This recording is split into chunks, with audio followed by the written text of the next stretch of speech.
In a universe that almost is, just out of reach beyond the edge of reality, mysterious forces underlie the fabric of existence. Energematrice 6, the very energy of creation, serves as both the elixir of life and the arsenal of destruction for its human and not-so-human denizens. Crushing darkness, whose source they cannot fathom, grips the cosmos and its people. In anguish, they dream of the long-foretold bright star. Join us as we embark on an epic journey, exploring the universe of Energematrice 6.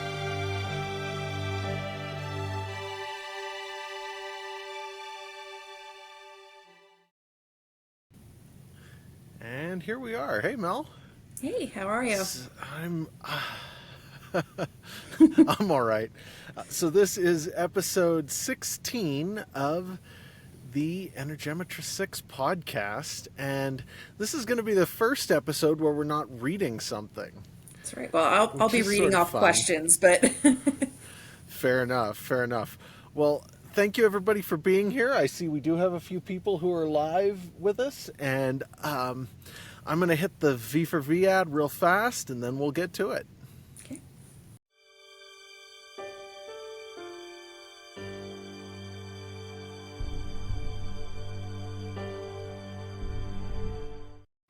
The Energematrice 6 podcast operates on a value-for-value model. That means that we hope if we provide some value to you in your life, that you'll return that to us in whatever way you can manage. If you're interested, head over to e6universe.com and sign up for our email list to get our free ebooks, and hopefully buy a physical book or some merch while you're there. Or if all you can manage right now is to leave us a good review somewhere, 5 stars or some kind of positive rating, that's more than appreciated. Thank you.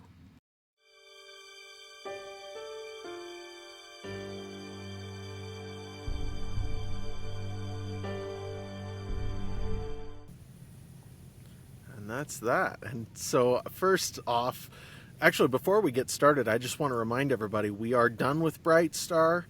We've done Winter Night. We are going into From the Void starting hopefully next week. So that's exciting. That's the agenda. Yeah, it is. And with that, I am at your disposal. What you got for me, Mel? All right. So the first few questions I have are more around what we've heard so far. Maybe a little bit of From the Void. It blurs for me a little bit because I've read both. Yeah. So, and the latest installment as well. So it's all a little bit of a blur to me, but. Hopefully none of my questions themselves are spoilery, and if there's anything that I ask that is a spoiler, feel free to indicate that.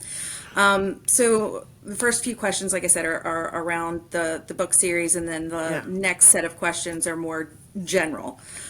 So first question is the Retin Drive named after someone, or what is it named after? Well, we have to go way back in Energematrice 6 history for that. And none of this is terribly spoilery because I don't actually plan to ever release this content. I may someday, but it would require a complete rewrite. So I wrote the prologue to this book starting when I was 12, and it turned into 250,000 words, which is roughly 5 times the length of Bright Star. So I have a tome of history for the Energematrice 6 universe. And in that universe, Paul Casizia met up with a guy named George Retin. And George Retin was kind of a genius. He was a scientist who managed to do some pretty extraordinary things. And he was the one who came up with the concept for the drive that they use on all of the spaceships that are currently in service in the Milky Way galaxy and coming out of there. Now, when they came to Aurora Galaxy, they had a pretty serious, what would we call it, almost a dark age, where they kind of rejected a lot of the technology that they'd had before, and they started using other things. So the drives that they're using in Aurora are totally different, and they operate on different principles. But the Retin drive is a pure Energematrice 6 based drive that they use in the Milky Way galaxy, and because the situation there. They actually never came up with any other models for it. It was kind of a sort of an arms race to get to that drive, and both sides ended up using the same concept. That's very interesting. Okay, cool. So next question is, are others capable of extropy besides Nate?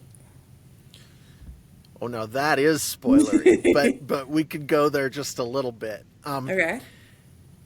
Let's put it this way. It's not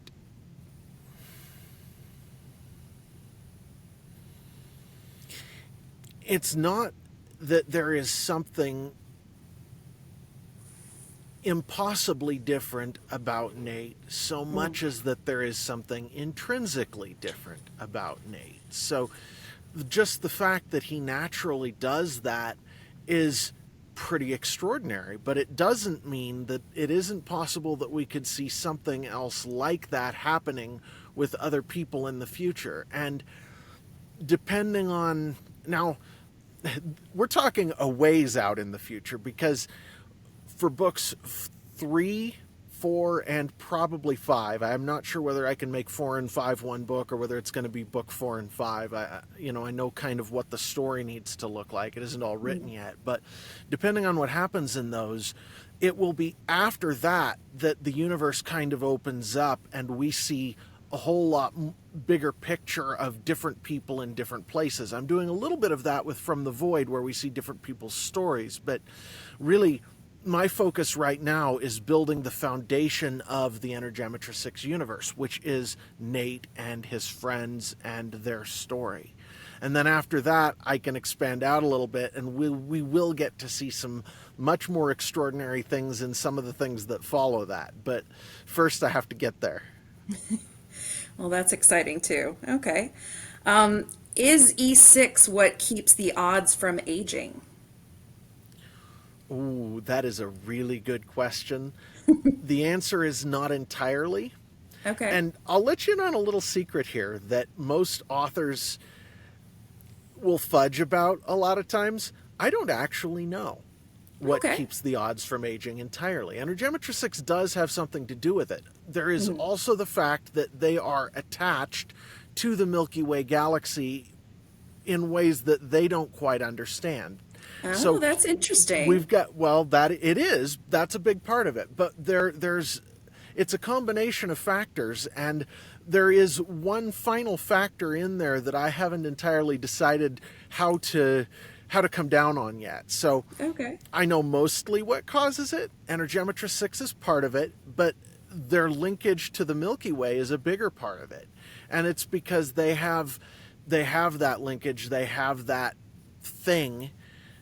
Their systems, their worlds, their reality is a little confused about how time flows for it, shall we say. Okay. In I think it was in Bright Star that we just, near the end of it, that we just read that the Milky Way galaxy and the Aurora galaxy are traveling, they're moving at different speeds, which is what determines the time factor for those locations. And that's real physics. I mean, speed determines your comparative time. And so we know that one's traveling faster than the other. Now, the rest of it I'm going to leave sort of as a mystery. How's that? That's great. Now, I was really impressed throughout each of the stories with how accurate you are to actual physics. That really always is a sticking point for me when it's a sci-fi book that kind of strays from that.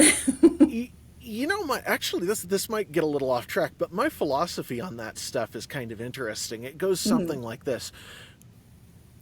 If you're going to have a place where you make a fictional change to the physics or the way the world works, it needs to be as small as possible, and it needs to be consistent. And if you follow real world rules as much as possible and only change one little thing, then people are going to know what to expect, and the whole thing makes sense. And the more you change and the more randomly you change it, the more magic you employ, the more difficult it is, at least for me, to immerse myself in the story. So when I do it, I try to be pretty careful about that stuff. Yeah, no, you did a great job. Well, thank you. So is Paul Kazizia really gone for good? That's a really good question. The answer is probably. The answer is probably yes. If we do encounter Paul Kazizia again, it will most likely be as a memory, as a ghost, as a callback to the past. I won't eliminate the possibility entirely, because if I get to the point where I'm writing that story and that just is what works, then that's what I'm going to do. But my intent is not to bring him back in, but instead, what, and this is a little spoilery, but only in terms of what Rachel is going through, because each of these characters is a person to me. They're not just a construct. They're closer to real. So Rachel Kazizia really misses her dad. And one of the things that we as humans have to deal with is loss. We lose people and things, but mostly people who are really dear to us. And dealing with that is an important part of who she is and what she is. And I suspect that in the future we will see that become a bigger part of her story. I mean, we already see it to a degree in the way she's relating to Nate, especially going into book 2. We see that. I mean, I know you've read book 2. We see that she's very much wants to go try to find her dad. Well, that tension isn't going to be able to hold forever. She will not be able to stop herself indefinitely. There will be a time where she just has to do that. No, that makes total sense. When will the next installment be set in time? As far as book 3, or book 4, right? Or book. Well, okay, so we've had... I'm calling the anthologies right half. I'm making them halves because they're really not. They're not a full installment. They're like, world building and stories about characters. They're not a full installment. So it's technically it's book 3. Yeah. It is set basically within days of the end of 2. So there is no break, there is nothing jarring. It's exactly what you would expect it to be. And this will be a little spoilery for the podcast, but not terribly. When you get to the end of 2, what it is they're doing at the end of 2 is exactly what they continue doing into book 3. And let's see.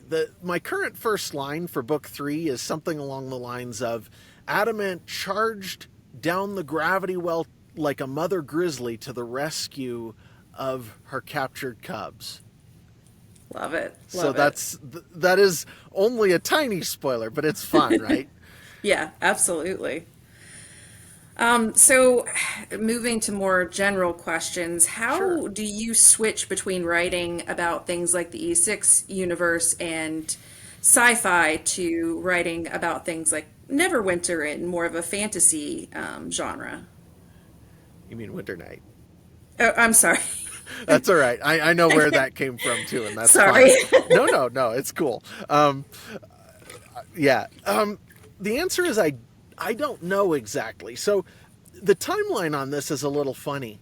I wrote the beginning of Bright Star's story when I was between 12 and 17 years old.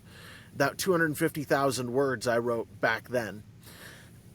Then I put it aside for like 5 years and didn't do a whole lot of writing. I did some poetry, and there's one poem that was actually good that I wrote. I actually memorized it. I still remember it. But then when I was 22 or 23, I wrote Winter Night and its sequel. And I had not touched those since I was 22 or 23. I turned 39 in 2024. And then in 2022, I started working on Bright Star. So I haven't had to switch back and forth. And it's actually a really good question. I have a very good friend, one of the beta readers who actually has been a great big help, told me that he really loved Winter Night and that I need to recapture whatever it was I did there because he thought it was the best writing he'd seen from me. And I thought that was interesting, but Winter Night, to me, it's kind of more just moving from one way of thinking in my mind to another. It's like Winter Night is much more in the moment, much more present in whatever circumstances are going on all the time. It doesn't have nearly the I don't know, the sort of lost in your head kind of mental feeling that I employ when I'm writing Bright Star, and it's mostly because of the point of view characters.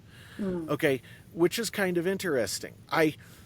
When I put myself in the head of Nate, it takes one side of my brain and kind of goes nuts with it. And then when I put myself in the perspective of Talina or her friends, it's a totally different way of thinking because she's a totally different person. And that's the best way I can describe it. Okay. I think that kind of gives us a good idea. Fair enough. So how do you overcome writer's block? Or do you have to overcome it? You know, writer's block for me takes a very strange sort of form. It's like I actually have a really easy time with the story, with the laying out the tapestry of how things all go. What I have problems with is in the story I'm writing right now, in book 3, I'm at this place where they come into a room and something is happening. And when you eventually read it, you'll know exactly what I'm talking about because it's a big deal. And it has to be kind of an important occasion. It has to be kind of shocking. It has to be kind of in your face. It has to be a little horrifying. And so the last 2 days when I sat down to write, I kind of just stared at the screen. And it wasn't exactly what I would term writer's block. It's more like trying to figure out the why behind the scene enough to get something that is appropriate for what you're going into. So once I understand what's going on properly, it kind of tends to flow naturally. And then I have those days where I just don't feel like doing anything, which we all have. And on those days, it's a matter of just sit down, make yourself put down some words on the paper. The first ones are going to be garbage. Go back, rewrite them, try again. Okay. Got it. That's great. Who are some of your favorite authors? So when it comes to important writing, when it comes to writing that has substance to it, far and away it's C.S. Lewis. And so when a lot of his writing, whether it's his nonfiction stuff, and I highly recommend books like The Great Divorce or Mere Christianity or, any of his nonfiction. They're deep, they're thought-provoking, they're important. Mary and I reread one of them together just recently because it really does. It's some of the most weighty stuff you can read that also comes from a fiction author. There are a lot of nonfiction authors who have very weighty stuff, but that comes from a fiction author. And then you read some of his stuff like The Last Battle in Chronicles of Narnia, and some of the concepts that he puts into The Last Battle, whether it's further in and further up, which is the theme of the book. Like, yes, eternity is about growing constantly up into something greater and better and more beautiful before God. That's incredible, the way he presents it. It's really cool. Or whether it's the dwarves at the table who are sitting at a banquet table in reality, but because of the reality that they perceive, they see themselves as sitting in a nasty stable eating little rotten leaves of lettuce and stuff. And the point he's making there is that reality is what we choose to make it a lot of times. God does not enforce his reality on us. He allows us to see what we choose to see. And that is true to the point of total delusion, which we see a lot in the world around us, and C.S. Lewis did a great job of presenting it. So far and away, it's C.S. Lewis. When it comes to more fun stuff, I like... there were authors who had a particular time in my life where they were really impactful. Like when I read Ender's Game by Orson Scott Card, I connected with that book. I connected with it, and it was important to me for a time. And he's a good writer. I like Orson Scott Card. There were books by Heinlein that I really liked at a particular time. When it comes to just for fun stuff, though, I like David Weber. I like John Ringo. I like Dakota Kraut. It's all brain candy, those ones. But, it just depends on what you're reading at the moment. The only thing that I've had time to read over the past few weeks is actually the Bible, and I got a chronological Bible for Christmas, and I've been reading that, and that's kind of a new way of looking at that, so that's cool. And that's cool. I should say, of any books that I read, the Bible is by far the most important, which, that should be obvious, but it isn't necessarily, so, yeah. Awesome. Let's see here. What advice would you give to its aspiring authors? Manage your expectations. So, you will not publish a book and become the next Stephen King or Brandon Sanderson. That isn't the way life works. The way life works is you put years of your life into something, and then maybe, if you get good at it, you have a chance at succeeding in a significant way, and it probably isn't Harry Potter way. Like, the chances of publishing a book and being successful are lower than almost anything else. The only way I would say to write a book is if you're essentially compelled. Like, it's actually something that you have to do or you become unwell, like Andrew Klavan likes to say. He says, you're not a writer because you write things. You're a writer because if you don't write things, you become unwell. And I'm with him on that. That's sort of the way it's been for me. So only do it if it's for your personal satisfaction, or if you feel like you have a compelling reason to do it. Those are the only reasons that I find rise to a level to do it. Or maybe if you enjoy it. There are people who actually enjoy the act of writing. And if you do, more power to you. That is awesome. Most of us don't. Most of us just do it because it's important enough to us, or we kind of have to be okay. And that's kind of, I don't know, maybe that's a dirty secret. Maybe it's not. But my advice to aspiring authors is manage your expectations. Know why you're doing what you're doing. And then if you decide it's worth it, don't give up. It took me 250,000 words, 5 copies of Bright Star, 5 of these, to get to where I could write something fictional that was even okay to read. And it took another 20 years of life experience and more writing in other areas. Like I have a degree in journalism. So I've done a whole bunch of nonfiction writing in my life. And it took a whole lot of it in order to get good enough at it to be able to do something that was worth having other people read. It's hard. It's a craft. It's actually, I'm not that good a writer. I know it. I'm working at it. I'm learning. I'm getting better, but I'm not a master of the craft. And so I would say only jump into it if it's something that you really, really want to do. So don't think that it's something it's not. There's a lot of people who I've met at these writers' conventions or whatever who, they published something 10 years ago and they like the aesthetic of being a writer, but they're not really writing. And I would say don't do that to yourself. Don't fool yourself that way. It's not a good thing. If you're going to be a writer, it's hard work. It's very little inspiration, mostly hard work, and it's a craft that you have to master. So know what you're getting into and be intentional, and when you get there, it'll be 10 years down the road. There's no easy or fast way to get there. Mm-hmm. Well, that seems like good advice just in general.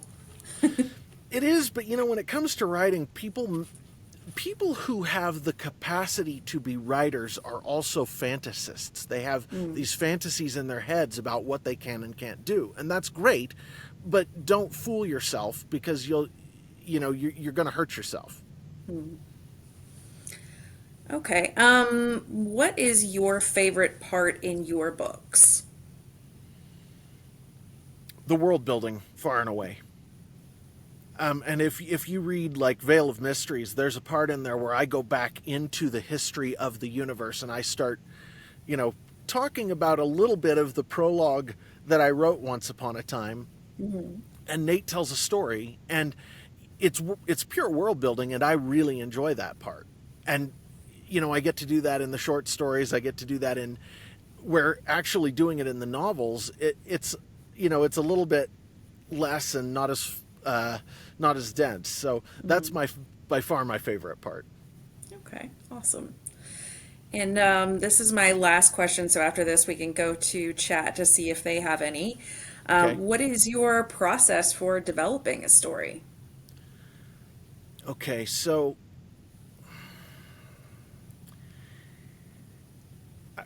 I have a little bit of a funny anecdote here. I was sitting in a grocery store selling books a few weeks ago, and I had this girl come up to me, and she had to tell me her idea for a story. And at this point, I don't actually remember what the idea was, but what I remember is we got about 2/3 of the way through her telling me, and I'm trying to be patient, and, I'm trying to connect with her, because what matters to me is her. And so I'm listening, and we get partway through, and she looks at me, she says, "You're going to steal my idea, aren't you?" I don't even know how to start with that. The ideas are the easy part. So about once a day, I get an idea that could be a really, really good story, a really good novel, a really, spectacular idea. The ideas are the easy part. So when I get an idea that is worth pursuing, or that sticks with me for long enough, or strikes me hard enough that I think it's valuable enough to record it, I sit down at the computer and I will type out probably 2 paragraphs worth of just, idea. This is how it all connects together. And then I forget about it for a while. And then it'll come back to mind, or I'll dig it up and go back through it or whatever, and I will go, okay, so that's interesting. And it'll develop a little more. And it'll develop a little more. And I give it time, and then eventually I have a seed of something that's worth going with. And eventually I will bring it to life. Or in the case of a character from the stories, like, you read some of these short stories, and in From the Void, we've got 5 different short stories. One of them, one set of them, the ones about Tom Neelian, I really wanted to write. Mm-hmm. And that's why they're in there, because I really wanted to write them. I really wanted to share his story. He doesn't really come in until near the end of book 2. He isn't a major player until after book 5, but I really wanted to tell his story, and so I am bringing him in. And so that's why I did it. It's because that idea was germinating for long enough, and I liked it enough that I wanted to do it.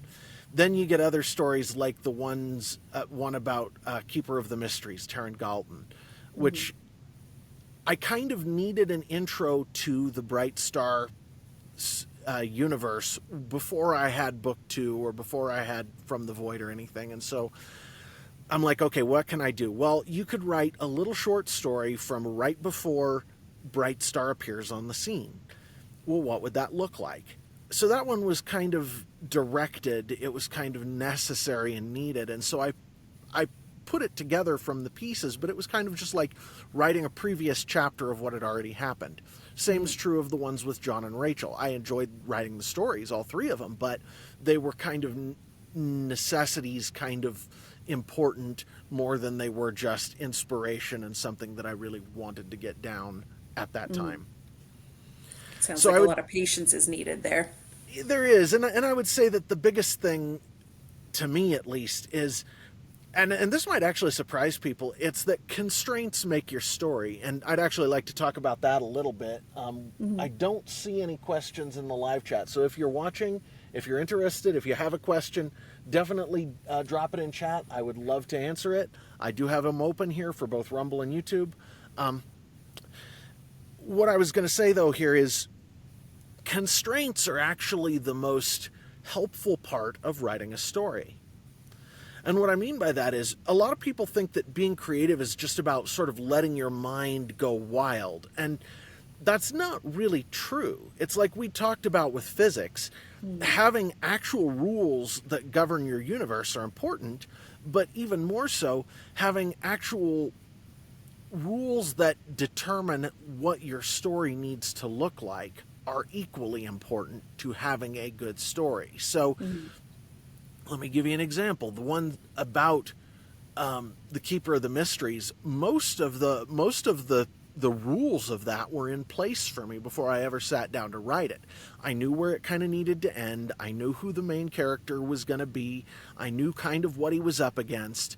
And so it kind of wrote itself in some ways because the constraints just made the story be what it needed to be. The interesting part was, how does he relate to this? Who is he? Because that's what you find out, is you find out who the people are in these stories. If all you want is a timeline, write a timeline. Don't write a story. Right. So constraints are actually really important. And at some point when I finish the Epimyth, I want to do this again in some form, and I want to talk about what the constraints behind the Epimyth were in a much bigger way, because it's actually important. But in the meantime, let's get into that just a little bit right now, if we could. Okay. So this is something I've been thinking about. You know the name Jordan Peterson at all? Mm-hmm. Yeah. The way he talks to people a lot of times is he doesn't just give a lecture, he actually thinks something through with his audience. And I don't know that I think fast enough to do that, but this is something that I have been thinking through lately, and it's actually a big part of the reason why I'm writing now. It's a big part of my why. And that is, when we think about narrative, when we think about stories are a big part of what drives us. They're a big part of what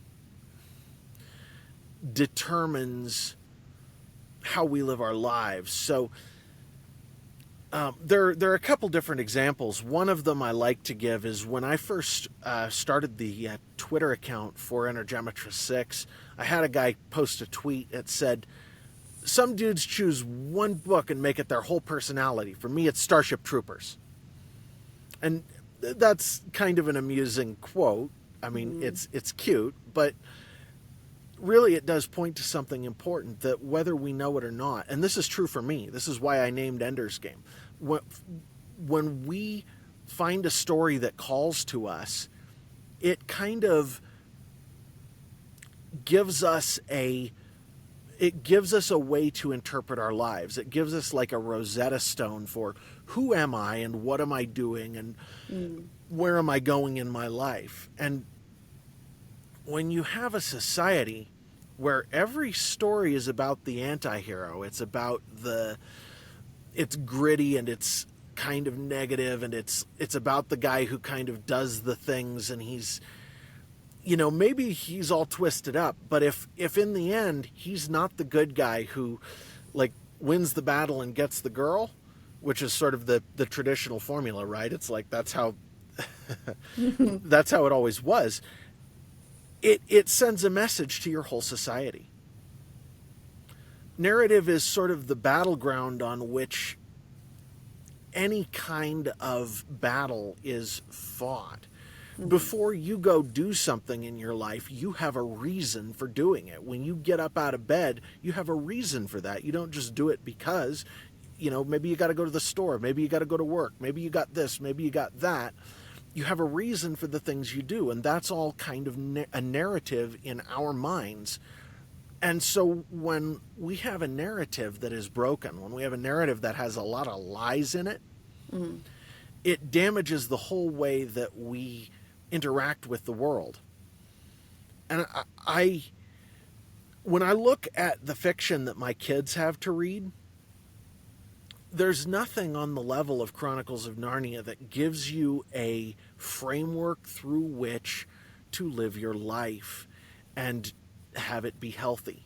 It's like, in that context, those kids were the heroes of the story, but they also had this whole context they were operating in. And they weren't just able to do anything and everything. They had to do good things, because when they did bad things, there were bad consequences. And when you have those lessons in a story, all of the good lessons that we transmit down through our society via our stories, that is the most important thing that a writer can do, is to base their work on good things and tell good stories.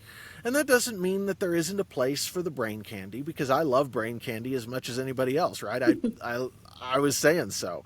But we still need those important stories. And so that's what I really care about. And we can take this all the way back.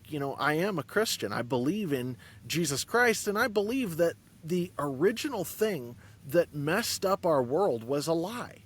And it was a lie that took a narrative and it diverted it from a good course into a bad course. And that one little lie sort of created all of the heartache and misery that has ever happened in the history of time for humanity. That's a big deal, man. We need to be basing our lives on things that point back to the truth. Absolutely. And we're at 37 minutes, and I know we've gone a little longer than we normally would, but thank you, Mel. I sure appreciate this. Thank you. This was great. It was really interesting getting to dig through your mind a little bit and see where things are going with the story. Absolutely. And I'm looking forward to giving people the next iteration. I've got a couple of things I'm working on right now that are still details. I've still got a little bit of web design. I've still got a little bit of, make work on the books that I need to get. I need to just fix a few things. But then I can actually get back to writing for a couple of months, and I'm looking forward to it. I'm almost there. So. Sure. Awesome. Well, in that case, anything else you got here? That's it for me. Cool. Well, thank you, everybody. I appreciate everybody who's tuned into this, and we will catch you next week for the beginning of From the Void, and I'm looking forward to Mel being able to narrate for a while. That's going to be see fun. How far I don't think I'm going to get as far as you do normally, but we'll see. You know what? It's okay. What we'll do is we'll go to a good stopping point, and we'll call it and pick it up the next time. It's not a big deal. It's awesome. I'm looking forward to it. Me too. All right. We'll catch you then. Thanks, everybody. All right. Bye.